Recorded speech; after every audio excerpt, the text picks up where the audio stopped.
So I ended up not making coffee. I made some tea. I still wanted to perk myself up a little bit, but I didn't want to be... it's a little bit late, I think, for a full cup of coffee. But I think tea is that nice balance. Some orange, something or other tea, a little bit of honey in it. Oh my god.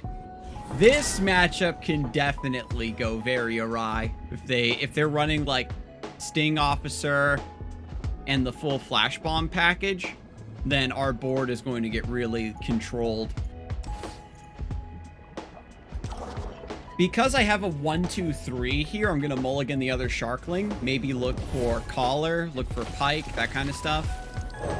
Dollfish is a bit heavy, but it could come in handy. If we can scale up, we can use this to maybe clear like a bigger, heavier Ava development, for example. Whenever I would play this matchup, I was always crossing my fingers against like Bone Skewer. Scale like a fish. Yeah, Tricky, exactly. We've got a very good open attack here, but if they played like Caitlyn or something, I wouldn't really care. I'm gonna go wider. Put Snapjaw Swarm on top. Me miss? Not by a long shot. Not by a long shot. Because this deck doesn't have any healing. You just gotta beat him down. Oh, they had two Caitlyn's. Damn. That's actually a little bit more of a punish than I was counting on. Because if we open attack, then they don't have Peacemaker there. Maybe they use it instead of Mystic Shot. I've been playing a lot of Lurk to try to hit Masters. Brute Force and Ignorance wins a lot. It's certainly a deck that can make miracles happen. Oh, I really want a Snapjaw Swarm. I think we do call the pack. Put Under Titan on top. Then we Swarm. Oh my god, they took the hit. Oh my god, they took the hit. And because I'm predicting, their Flash Bombs are getting shuffled into the deck. Super sad. Xersai Collar guarantees my Lurk. Under Titan isn't going to level up yet. Isn't going to get its bonus ability yet. I'll go for Collar. It's a tough choice. Because if I miss Lurk... Yeah, I'll play Under Titan. He tanky. He tanky. And if they have, like, Get Excited or whatever, Mystic Pokey, then developing the 3-drop and no other play. If I had Hammer Snout, then we definitely go for 3+2 here. I only ran into Ari Kennen once, and it ended up being a pretty close match. But it's decent into Scouts as well, from what I've experienced today, Tricky.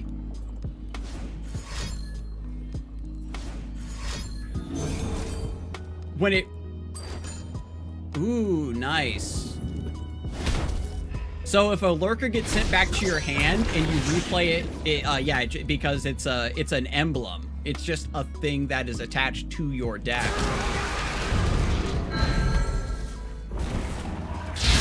REKSAI. Oh my god, REKSAI hit for Under Titan. Heavens. Oh my god. Another day in the field. These... It's just, it's just, the REKSAI procs have just been helping us immensely. Then we play the other Under Titan because we get to open attack with Spell Shield. Oh, if mushrooms could talk. I'll have what he's having. More for my collection. I've always been a fun guy. Yeah, they're dead. Success is They level up plenty in Teemo here with the Puffcat Peddler. Go for the double on the mushrooms. Wow. mushrooms. Armed and ready. How many mushrooms is that? Dice doesn't ever matter. How many puff caps? How many flash bombs? Cursed. Absolutely cursed. Another REKSAI proc. Okay, yeah, they were destined to lose this game. That was... They did something really bad. They BM'd their opponent or something in a game, and they got the reckoning there. That was some sort of karmic balancing. All right, one more win. Let's see what the final boss is. It'll probably be Ari Kennen or Scout. Ooh, Pantheon Shyvana. This matchup's been a little bit more even than I was expecting it to. So we have to play clean. This matchup, like, we can get an early advantage, but if we lose hold of the board, then we'd lose. So... mulligan these two. Try to double down on our early game. Easy? Okay. Hopefully we'll keep it easy breezy. So we play Treasure Seeker turn 1. Bingo. Just in case they develop a 1-drop. Our Lurk proc isn't guaranteed. So we're going to do REKSAI Hatchling and second Treasure Seeker, I think. Gently, gently. Because a 2-1 is equal to a 2-1, unless we hit Steady REKSAI. now.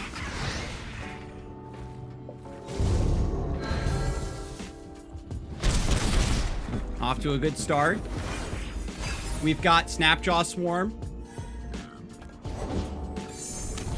White Flame. Yeah, we don't want to feed the White Flame. So we'll Hammer Snout. Play another 1-drop. We just take the damage here. Don't feed the bear. We got punished before by Sunhawk in that deck, so I am going to go for an open attack.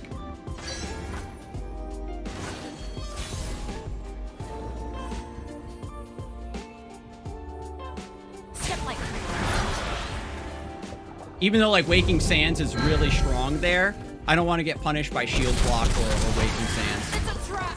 Or Sunhawk like we did last time. Or they play Pantheon, right? Because of the barrier. Would also make our attack pretty bad. Second White Flame.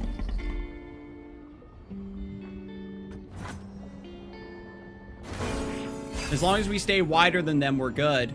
Judgment is also pretty spooky.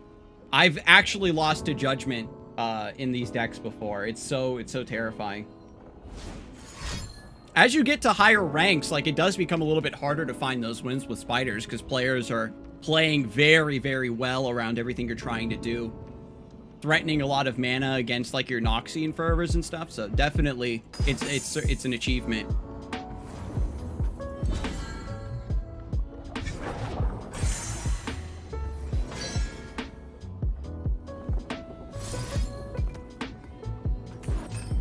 I like Waking Sands here. 1, 2, 3, 4, 5, 6. They can't spend any more mana, or else they don't have Judgment next round. The dragons Now they don't have rage Judgment claws next to round. Get out.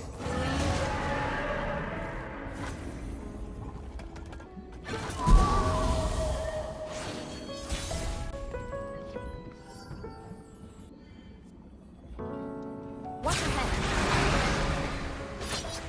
They need to block, then have single, or... Making it to Diamond and EU feels like high masters already. There's a lot of tryhards. Oh, I bet. Guiding Touch into Guiding Touch. Oh my god, they're trying to do it, chat. Into single combat. I smell fear.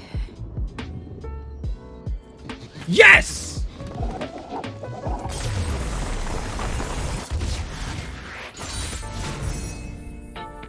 Oh, baby, y'all haven't seen this in a long time, right?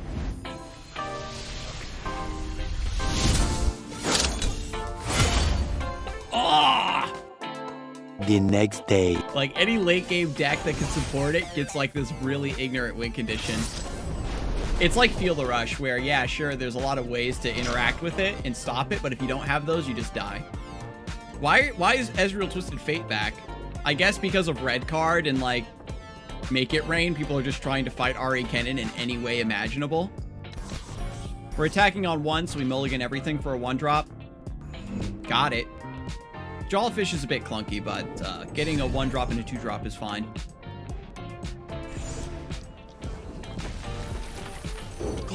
Call the pack with Pyke. Decent.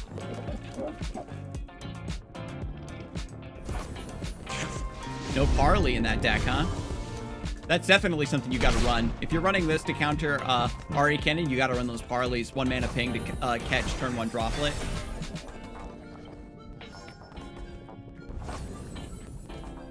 You think they're running, oh, they're trying to run Ruined Rex? Maybe. I'm gonna play Chronomancer here. Ooh, I like the Snapjaw Swarm. We'll put that on top. To keep us safe.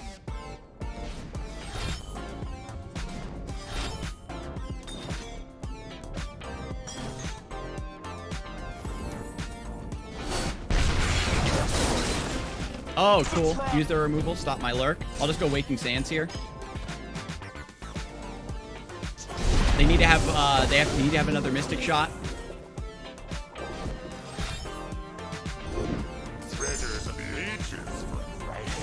Cute. Just get a card off of me. Lurk is very bad to take cards from, though. Very rarely do you get something good.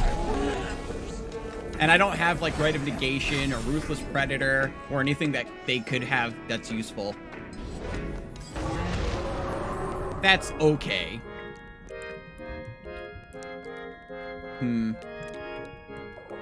If I play Snapjaw Swarm, they'll block and then hit me, so I have to develop the Hammer Snout first. Yeah, it's just a good tanky thing.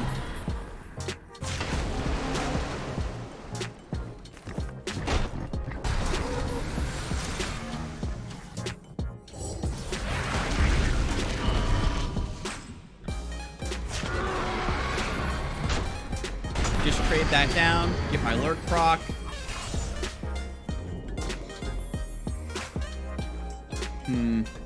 I'm gonna call the packs on the Pyke here. Hope I get something playable. There we go. If I play Caller and then I skip, it still shuffles the deck. So we gotta play Hammer Snout here. They didn't have Mystic Shot earlier, so I'm fine with just playing this out to get Death from Below. Answer like Ezreal or something and just like take over. We're getting to the point in the game where just, you know, big things are going to be big.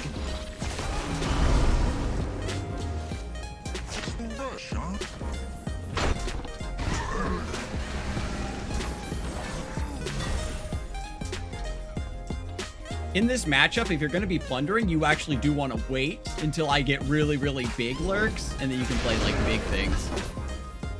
So we are at +4. So Death from Below does kill this thing, right?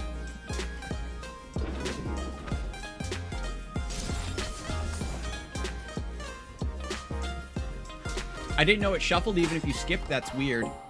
Yeah, because when you predict, you put the card that you picked on top of your deck and shuffle your deck, but when you skip, it picks a random card and puts it on top of your deck. So you still get that shuffle like a predict. Oh, from this position, we're just playing like lots of big stuff.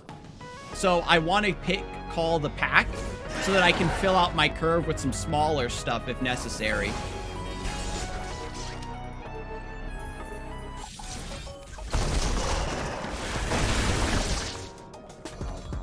What's our open attack looking like? It's not lethal. So we can just play out here. There's nothing big in it. They can gold card is like their best defensive play, I think, in that region combination. Not even enough for like warning shot Rex to try to punish this development here. And if I swing in, they could have, you know, a bunch of fast speed stuff to remove these. You love to see that. You got legs. Use them. They decided not to go for it. Whatever that barrel was. Big thermo? Okay. Oh, I see. They wanted to. They should have just tapped under thermo, probably. Time for a true display of skill. This is not looking good for them. It's an understatement. I'm just gonna play the Jawfish here. If I pass, then they open attack with the Ezreal, and then they have Mystic Shot. They aren't necessarily going to develop. And because it's 3v1, they can't remove all 3 things, so this Ezreal does die. And basically, I just need to have one thing alive, and it'll end them.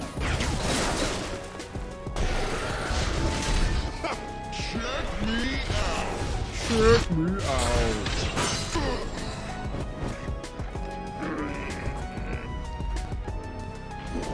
Don't blink. Oh, they had second Ezreal. Watch and learn. Can't stop me.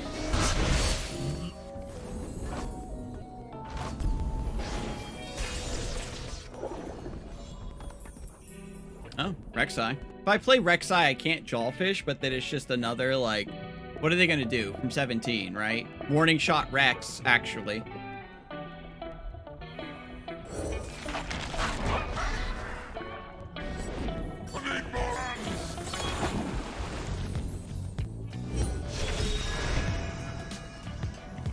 Snapjaw Swarm is actually a great top deck from this position, where we're forcing our opponent to trade down, and then we just, like, can play and kill them.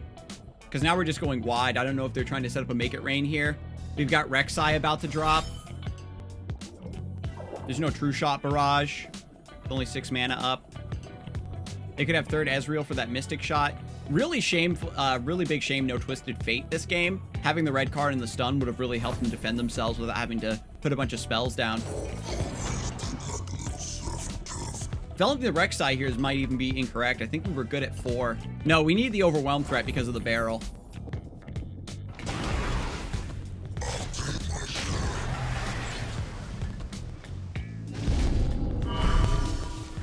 Lurk plus REKSAI.